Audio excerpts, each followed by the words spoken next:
The Amerindians lived throughout North and South America. In the United States, there were Native Americans in Alaska, Hawaii, and the mainland of the United States.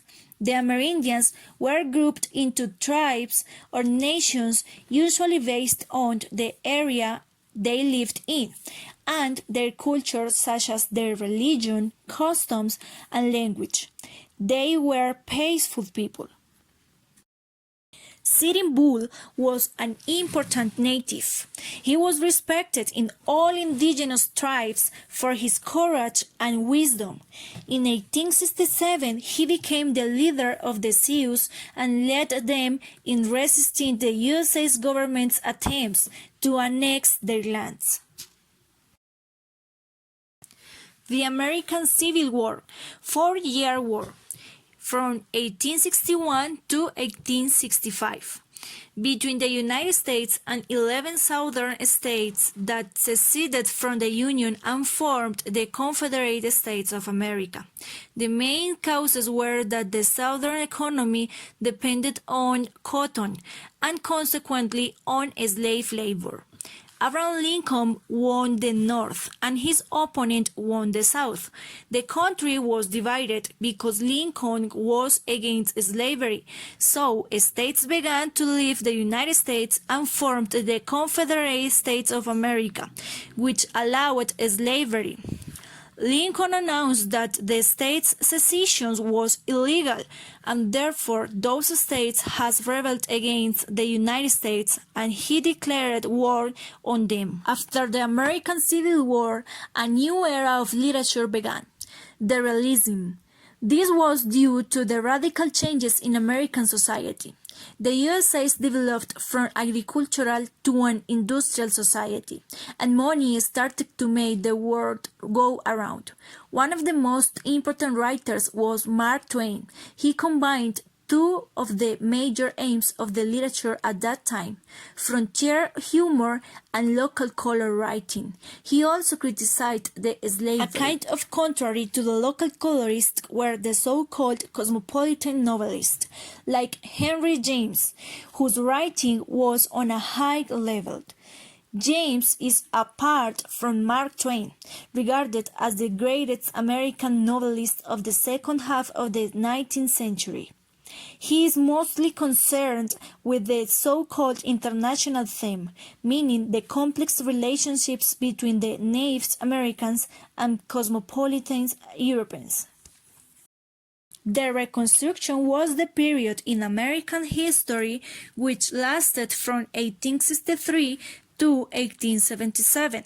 Reconstruction ended the renames of Confederate secession and ended slavery, making the newly freed slave citizens with civil rights ostensibly guaranteed by 3 new constitutional amendments. There was another important post-Civil War development, the rights of American literature.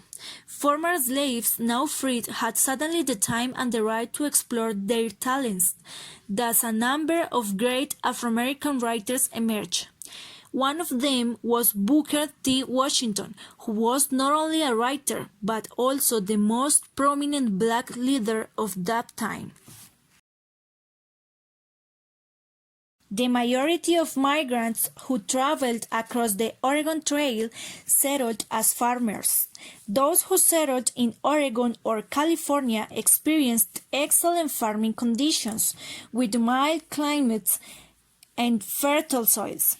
However, by the 1850s, migrants also began to settle on the Great Plains. It is an agricultural factory. The most important Great Plains few men stand out in American history, like Benjamin Franklin. Inventor, forefather, and statesman are just some of the many titles he held in his lifetime. Despite never having been president, Franklin has clearly reached that status in history partly due to his contributions as an inventor. Among the things he created are the bifocal eyeglasses, the lightning rod, and the Franklin stove. On the other hand, as a botanist, chemist and inventor George Washington Carver was sure to make a discovery in the agricultural world. He just couldn't have guessed how big it would be and that it would create one of the biggest food industries in the country. In his lifetime, Carver invented more than 300 products, mostly from peanut components. For example, he invented the hand lotion, plastic, and 78 different food products. Was the reform movement that ran from the late 19th century through the first decades of the 20th century, during which leading intellectuals and social reformers in the United States sought to address the economic, political, and cultural questions that had arisen in the context of the rapid changes brought with the Industrial Revolution and the growth of modern capitalism in America. The progressives believed that these changes marked the end of the old order and required the creation of a new order appropriate for the new industrial age.